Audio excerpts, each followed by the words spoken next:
ഏതായാലും പലയിടത്തും പരക്കെ മഴ സാഹചര്യമുണ്ട്. കോഴിക്കോട്ടേക്ക് പോലെ അവിടെ കക്കോടിയിൽ നിന്ന് ശരത്തുണ്ട്. ശരത്ത്, മലബാറിലെ പൊതുവായ ഒരു സാഹചര്യം എന്താണ്? കോഴിക്കോട് ഇപ്പോൾ ശരത്ത് നിൽക്കുന്ന കക്കോടിയിലൊക്കെ നിലവിലൊരു അവസ്ഥ എന്താണ്?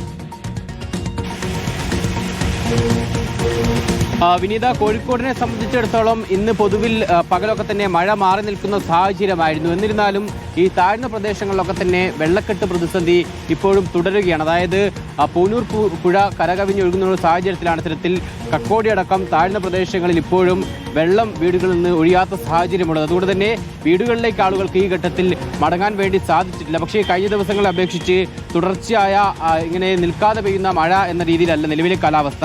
നിലവിൽ ഇന്ന് പകൽ ഇത്തരത്തിൽ വെയിലടക്കം ഉണ്ടായിരുന്നു. പക്ഷേ വൈകിട്ട് ഇപ്പോൾ വീണ്ടും കൂടിക്കെട്ടിയ കാലാവസ്ഥയിലേക്ക് കാര്യങ്ങൾ എത്തിയിട്ടുണ്ട്. എന്തായാലും ആളുകളെയൊക്കെ തന്നെ ഇതിനകം തന്നെ ക്യാമ്പിലേക്ക് മാറ്റിയതാണ്. ഈ കക്കോടി അടക്കമുള്ള ഭാഗങ്ങളിൽ ഞാനിപ്പോൾ നിൽക്കുന്നത് കക്കോടിയാണ്. ഇവിടെ തന്നെ ഈ ഭാഗത്ത് 500ഓളം കുടുംബങ്ങളെയാണ് ക്യാമ്പിലേക്ക് മാറ്റിയത്. ഇവിടെ ഇപ്പോഴും വെള്ളം വീടുകളിൽ നിന്ന് ഇറങ്ങിയിട്ടില്ല എന്നുള്ള പ്രതിസന്ധി നിലനിൽക്കുന്നു. ഇന്നിപ്പോൾ മഴ മാറി വെയിലുണ്ടായിട്ട് പോലും വെള്ളം ഇറങ്ങിയിട്ടില്ല എന്നുള്ളതാണ് ഈ ഭാഗത്തുള്ള പ്രതിസന്ധി. അത് കക്കയം ഡാം അടക്കം തുറന്ന സാഹചര്യത്തിൽ പൂനൂർ പുഴയിലേക്ക് ശക്തമായ രീതിയിൽ വെള്ളം വരുന്നു. അതിൻ്റെ കൂടി അടിസ്ഥാനത്തിലാണ് ഈ ഭാഗങ്ങളൊക്കെ തന്നെ വെള്ളക്കെട്ട് പ്രതിസന്ധി തുടരുകയും ചെയ്യുന്നത്. നമുക്കൊപ്പം നാട്ടുകാർ കൂടി ചേരുന്നുണ്ട്. ചേട്ടാ, നിലവിൽ ഇപ്പോൾ ഈ ഭാഗത്ത് എത്ര പേരുണ്ട്?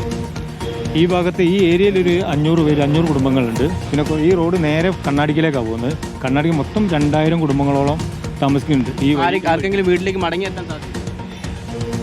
കുറഞ്ഞ സ്ഥലമുണ്ടോ? വെള്ളം വളരെ ലൈറ്റായി വളരെ കുറച്ച് കുറയുന്നുള്ളൂ.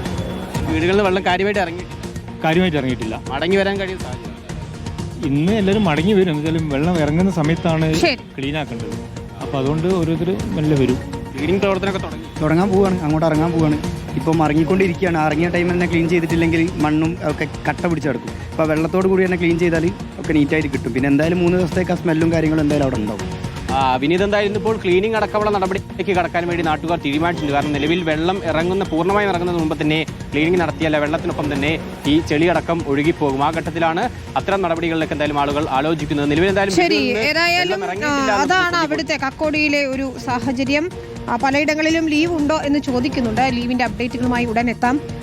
ഓരോ കളക്ടർമാരായി ലീവിന്റെ കാര്യത്തിൽ തീരുമാനമെടുക്കുന്നതേ ഉള്ളൂ. സമയം 5 മണിയാകുമ്പോഴേക്കും നമുക്കതിലൊരു തീരുമാനത്തിലെത്താമെന്ന് പ്രതീക്ഷിക്കുന്നു. ആറന്മുളയിലെയും റാന്നിയിലെയും ഒക്കെ സാഹചര്യം, പാലയിലെ സാഹചര്യമൊക്കെ ചോദിക്കുന്നുണ്ട്. എല്ലായിടത്തും മഴയ്ക്ക് നേരിയ ശമനമുണ്ട്, അത് ആശ്വാസമുണ്ട്, വെള്ളം ഇറങ്ങുന്നുമുണ്ട്. പക്ഷേ നേരത്തെ റഹീസ് റിപ്പോർട്ട് ചെയ്തതുപോലെ തന്നെ അധികൃതർ പലതവണ ആവശ്യപ്പെട്ടിട്ടും ആറന്മുളയിലൊക്കെ പലരും വീടുകളിലെ മുകൾ നിലയിലൊക്കെ തങ്ങിയിട്ടുണ്ട്. അത് എവിടെയൊക്കെയാണെന്ന് പോലും നിശ്ചയമില്ല. അവർക്കൊക്കെ ചില സാധനങ്ങൾ കിട്ടുന്നതിൽ ബുദ്ധിമുട്ടുണ്ട്. നമുക്കതിൽ ഇടപെടൽ ഉണ്ടാകുമെന്ന് പ്രതീക്ഷിക്കുകയും ചെയ്യാം. റാന്നിയിൽ നിലവിൽ നിയന്ത്രണ വിധേയമാണ്. നിയന്ത്രണാതീതമായി ഒന്നുമില്ല. പക്ഷേ മഴ തുടരുന്നത് അല്ലെങ്കിൽ പലയിടത്തും മഴ പെയ്യുന്നത് ആശങ്കയുണ്ടാക്കുന്നുണ്ട്.